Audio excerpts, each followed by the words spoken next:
जी दोस्तों, आप सभी का अपने YouTube चैनल उत्सव अकेडमी पर बहुत बहुत स्वागत है। हार्दिक अभिनंदन है, वंदन है, स्वागत है। आप लोग इतना प्यार दे रहे हैं, करंट वाले सर जी को आप इतना बेहतर प्यार दे रहे हैं कि हमको भी पीछे छोड़ दिए, उनको ज्यादा प्यार देने लगे। ये कौन सी बात हुई?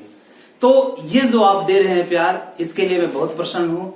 ये जो हमारे मित्र हैं, ये जो हमारे दोस्त हैं, ये आप लोगों को बहुत अच्छा आपको मैटर देंगे, कंटेंट देंगे, जो कि एग्जाम की दृष्टि से बहुत इंपॉर्टेंट होगा। चलिए, आज हिंदी की क्लास में हमने पिछली वीडियो में आपको संधि खत्म कर दिया था, और संधि में आप ध्यान दीजिए कि आपको स्वर भी पढ़ाया गया, व्यंजन भी पढ़ाया गया, विसर्ग भी पढ़ाया गया। सारी की सारी हिंदी की संधियां खत्म हो गई। हिंदी की संधि क्या हो गई? खत्म कर दिए हमने। अब उसके बाद आज जो नई टॉपिक है, जो आपके एग्जाम में चाहे आरओ हो, एआरओ हो, उसके बाद पीसीएस हो, इधर वनडे एग्जाम के जितने भी एग्जाम होने वाले हैं, सब में आपके एसआई, यूपीपी, लेखपाल जितने भी हैं, सब में वर्तनी पूछी जाती है। क्या पूछी जाती है? वर्तनी।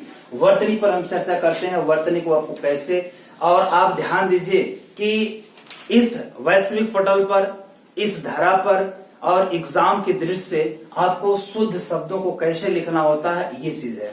अगर आपसे कोई पूछे कि आप बता दीजिए वर्तनी किसे कहते हैं, तो आप इसकी परिभाषा जानिएगा कि किसी शब्द को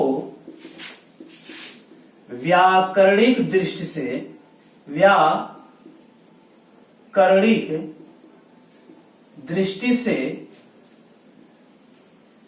शुद्ध रूप में लिखना वर्तनी कहलाता है। क्या कहलाता है? वर्तनी कहलाता है। व्याकरणिक दृष्टि से जो कहलाएगा वह क्या होगा? वर्तनी होगा। अंग्रेजी में इसी का एक नाम और है, क्या? स्पेलिंग। आप कहते हैं, कोई आपसे पूछ लेता है कि पीकॉक की स्पेलिंग क्या है, तो कहते हैं PEACOCK। ये क्या है? कहीं ए लगा देते हैं, कहीं ई लगा देते हैं, कुछ छूट जाते हैं। चलिए, अब उसके बाद नए नए शब्दों को हम लेके चलते हैं, जो आपके एग्जाम की दृष्टि से ज्यादा इंपॉर्टेंट है, जो आपकी परीक्षा में पूछे जाते हैं। इस परिभाषा को आप नोट डाउन कर लीजिए, बहुत जल्दी आप लिख लीजिए। उसके बाद हम अगले टॉपिक पर आपकी चर्चा करते हैं, फिर हम शब्दों पर आपको लेके चलते हैं। आप कमेंट बॉक्स में जरूर लिखा करिए कि सर आप कैसा पढ़ा रहे हैं, क्योंकि हम अब 2 मित्र हो गए हैं। कंधे से कंधा मिलाने वाला मेरा एक साथी आ गया है, जो आपको यूपी स्पेशल जीएस की क्लास है, और जल्दी से जल्दी आपको मैथ की क्लास भी आपको प्रोवाइड की जाएंगी, जो कि आपकी एसएससी होगी, वनडे एग्जाम लेखपाल होगा, चाहे पुलिस होगा, चाहे एसआई होगा, उसके लिए। चलिए, आप फटाफट आप देखिए, शब्दों को ध्यान दीजिए कि शब्दों में सही कौन होगा। 2 शब्द हम लिखेंगे, दोनों शब्दों में आपको सही बताना है। तो उसके बाद आप ध्यान दीजिए, ये शब्द लिखा गया अनुदित। पहला क्वेश्चन आपका है अनुदित। 2 ऑप्शन है, लेकिन एग्जाम में आपके 4 ऑप्शन मिलेंगे। हम यहाँ 2 की ही चर्चा करते हैं। तो अगर इस रूप में आपसे पूछा गया अनुदित कौन सही होगा, तो प्यारे दोस्तों, अनुदित होता है। अनुदित होता है, जिसका मतलब होता है, अनुदित एक नाटक होता है, जो ऐसे नाटक होते हैं जो रंगमंच पर कुछ क्षणों के लिए खेले जाते हैं, कम समय के लिए होते हैं, वो अनुदित होते हैं। दूसरी पॉइंट, ये अशुद्ध वर्तनी है। दोनों को ध्यान देना है, दोनों को ध्यान देना। आप अपनी नोटबुक लेकर के बैठा करिए। दूसरा क्वेश्चन है, इतना इंपॉर्टेंट है कि आपको मैं क्या बताऊं। अनाधिकार एक है और एक है अनधिकार। 2 क्वेश्चन है मित्रों, आपको 4 ऑप्शन मिलेंगे। 4 ऑप्शन जब आपको मिलेंगे तो आप कंफ्यूज हो जाते हो कि कौन सा ऑप्शन हम चूज करें जो हमारा सही हो। लेकिन ध्यान देना है कि इन दोनों में से सही कौन सी वर्तनी होगी। दोस्तों, एक चीज ध्यान दीजिएगा, एक उपसर्ग होता है जिसका नाम है अन उपसर्ग है। क्या है? अन उपसर्ग है। आना कहीं भी नहीं होता है, यह इसकी दृष्टि से गलत माना जाएगा। सही क्या होगा? अनधिकार होगा, क्योंकि जिसका अधिकार छीन लिया जाता है वो अनधिकार होता है, उसके पास कोई अधिकार नहीं होता है। तीसरे की तरफ चलते हैं, जो कि आपके परीक्षक दृष्टि से बहुत पूछा जाता है। कवयित्री, कवित्री ऐसे आपके आएंगे।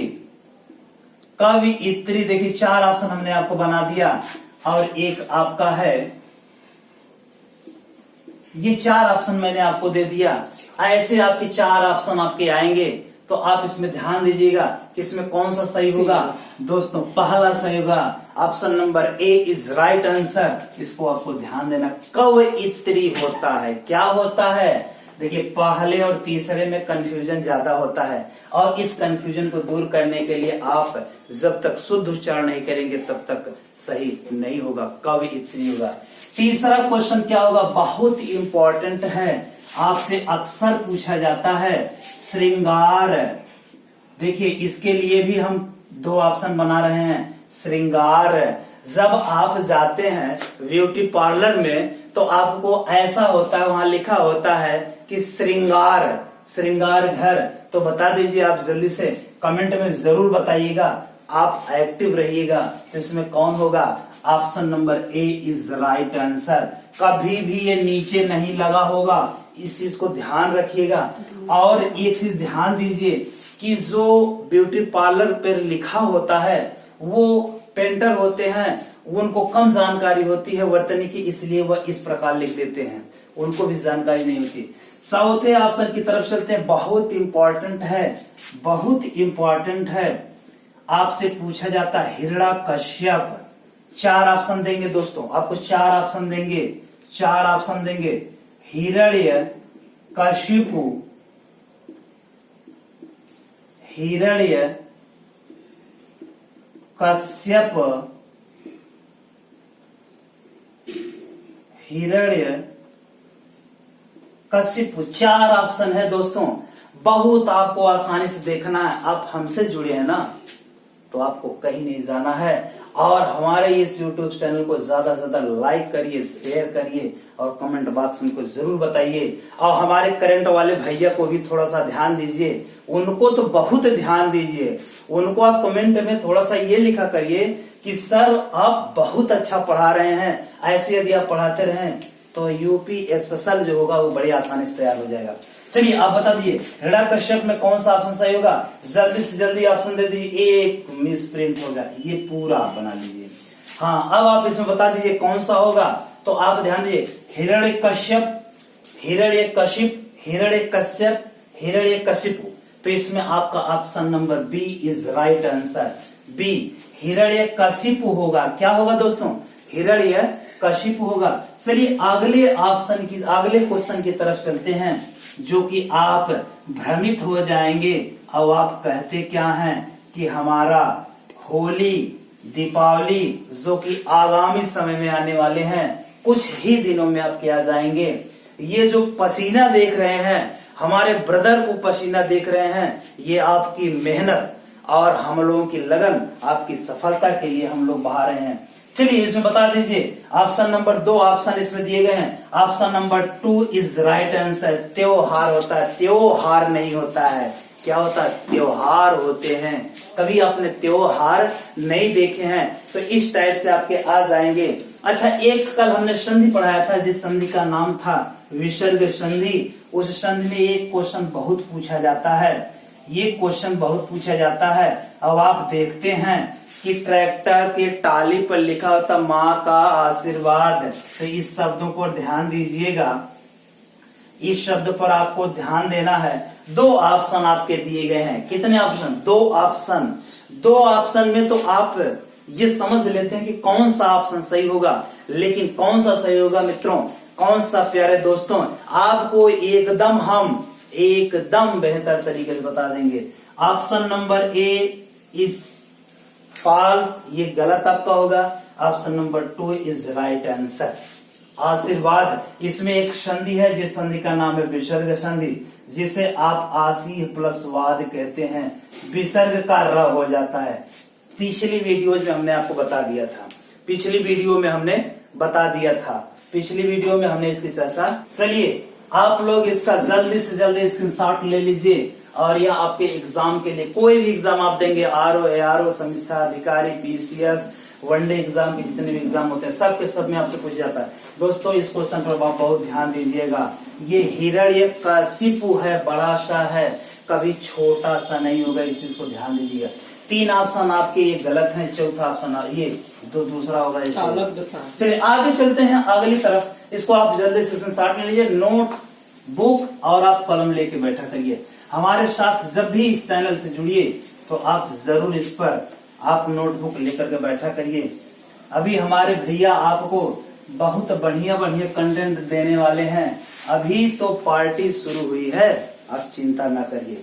चलिए आगे चलते हैं, 2-3 क्वेश्चन हम फटाफट और देख लेते हैं।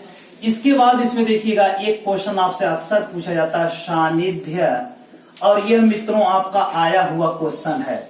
यह आया हुआ क्वेश्चन है, 2 प्रश्न आपके हैं कि 2 ऑप्शन दिए गए हैं और दोनों ऑप्शन में आपको बताना है कि कौन सा गलत होगा कौन सा सही होगा। शुद्ध अशुद्ध के तो 2 ही ऑप्शन होते हैं, शुद्ध अशुद्ध के 2 ही ऑप्शन होते हैं, शुद्ध अशुद्ध के 2 ऑप्शन होते हैं, लेकिन आप इसमें कौन सा सही होगा? सानिध्य है। कौन सा है? Option number 2 is right answer. वर्तनी तो बहुत ध्यान से आपको पढ़नी है, क्योंकि यदि आप नहीं पढ़ते हैं तो आप एग्जाम के लिए अधूरे माने जाएंगे। अगला क्वेश्चन है मित्रों, बहुत कुछ। अच्छा, सानिध्य का मतलब क्या होता है? सानिध्य का मतलब होता है किसी के नियंत्रण में रहना, किसी की सुरक्षा में रहना, किसी के साथ रहना, किसी के नजदीक रहना, वो सानिध्य कहलाता है। चलिए अगला जो आपका प्रश्न है वो अक्षुण है और अक्षुणीय है। क्या है दोस्तों? अक्षुण है, अक्षुणीय है। इस चीज को ध्यान दे, 3 ऑप्शन आप देखिएगा, 3 ऑप्शन ये ऐसे हैं, और ये चौथा option NOT none of these ये आपका है। तो आप जल्दी से आप बता दीजिए, आप नोटबुक लेके बैठिए तो आपको बड़े आसानी से क्या होगा। अक्षुण का मतलब जो कभी टूटे ना, वही क्या है? अक्षुण है। तो option number A is right answer. अक्षुण क्या होगा? अक्षुण होगा। चलिए अगले प्रश्न की तरफ चलते हैं, आप कॉपी लेकर के जरूर बैठा करिए। अगले प्रश्न की तरफ लेके आपको चलते हैं जो कि इंपॉर्टेंट है। अगला प्रश्न आपका है पूजनीय, पूजनीय। इन दोनों प्रश्नों पर आप ध्यान दीजिए और दोनों ऑप्शनों पर, तो इसमें आप बता दीजिए और जल्दी से आप बताइएगा, और आप अपने नोटबुक में हमको जरूर कमेंट बॉक्स में जरूर बताया करिए। चलिए इसमें बता दीजिए कौन सा होगा। ऑप्शन नंबर ए इज गलत ऑप्शन और option number 2 is right answer. पूजनीय होता है, शब्द पूज्य होता है, लेकिन जब इसमें नीय जुड़ जाएगा तो ये पूज्य की जगह क्या हो जाएगा? पूज हो जाएगा। क्या हो जाएगा? पूज हो जाएगा। जो आदर के लायक हो, जो सम्मान के लायक हो, उसे पूजनीय कहा जाता है। अगला एक दोस्तों और बहुत इंपॉर्टेंट है, प्रदर्शिनी, और एक है ऑप्शन प्रदर्शनी। आप कितनी आसानी से आपको बता रहे हैं, इतनी आसानी से आपको बताया जा रहा है कि आपको घबराने की जरूरत नहीं है। बराबर आपको वीडियोस प्रोवाइड की जाएंगी, आप इसकी चिंता छोड़ दीजिए। बता दीजिए जल्दी से इसमें क्या होगा। Option number 2 is right answer, option number 1 गलत ऑप्शन आपका होगा। अगला जो प्रश्न होगा, अगले प्रश्न की हम तरफ चलते हैं। अगला प्रश्न जो आपका होगा, जो आपके एग्जाम में पूछा जाता है कि सन्यासी क्या होगा? सन्यासी, और आपका सन्यासी 4 ऑप्शन क्या होंगे दोस्तों? 4 ऑप्शन। एक होगा नन ऑफ दीज। तो ये 4 ऑप्शन हमने आपको दे दिया, इसमें से आप जल्दी से बता दीजिए क्या होगा। Option number A is right answer. अनुस्वार भी लगा होगा और अनुनासिक भी लगा होगा। इस दोनों में केवल अंतर अनुनासिक चिन्ह का है। किसका है? अनुनासिक चिन्ह का है। तो ये वाला आपका सही होगा, बाकी के गलत होंगे। आप इसको नोट करते रहिए, आप इस चैनल से जुड़े रहिए, ज्यादा से ज्यादा लाइक करिए, शेयर करिए और कमेंट बॉक्स में जरूर आप बताइए कि सर आप कैसा पढ़ा रहे हैं। हम लोगों की प्रतिभा को बताइए और आप हमारे चैनल जुड़े रहिए। एक बार पुनः उत्सव अकेडमी में आपका बहुत बहुत स्वागत है। Good evening all of you. Thank you, धन्यवाद।